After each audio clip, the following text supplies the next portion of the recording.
Hi, today we are going to tell you a little something about the new economic policy (NEP) in Malaysia.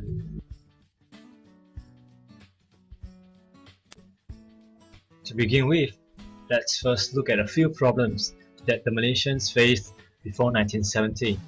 Back then, there were several issues related to economic crisis, which are poverty, ethnic crisis, economic growth, and equity ownership.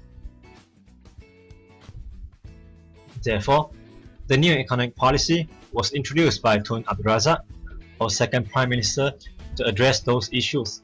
This 20-year policy was in use from 1970 to 1990 with two main objectives in mind.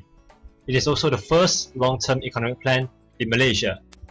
As mentioned earlier, there were two specific objectives of NEP. The first was to eradicate poverty by raising income levels and increasing employment opportunities for all Malaysians, regardless of ethnics and races.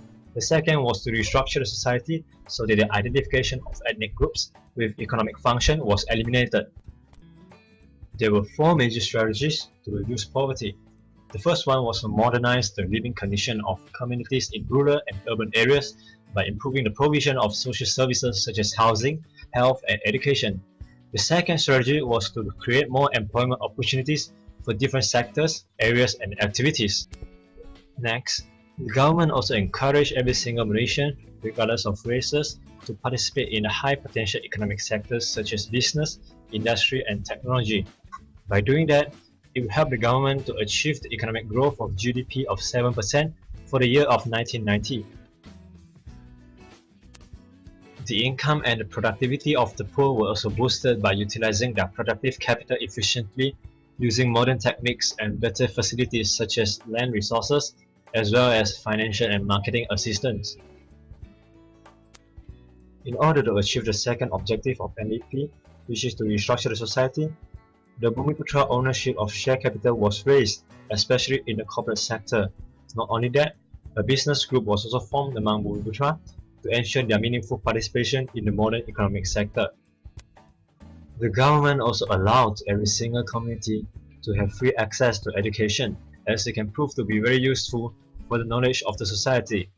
The last effort was to promote national unity by restructuring the employment pattern without any forms of discrimination. Overall, the NEP visualized restructuring of society in three levels.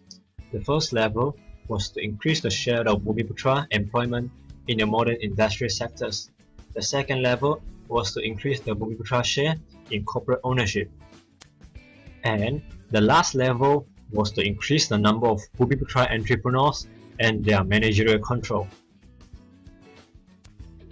Malaysia has then achieved a remarkable growth and development since the 1970s. With NEP, the government succeeded in installing unity among the community regardless of races and ethnic groups. Also, with the application of NEP, the economic structure of the country has been transformed from dependence on agriculture to a more broadly based economy. This has eventually led to the economic growth throughout the country.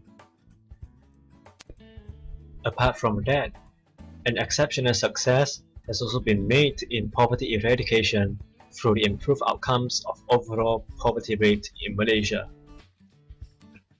Last but not least, the people's ownership of share capital in major sectors throughout Malaysia has also been increased.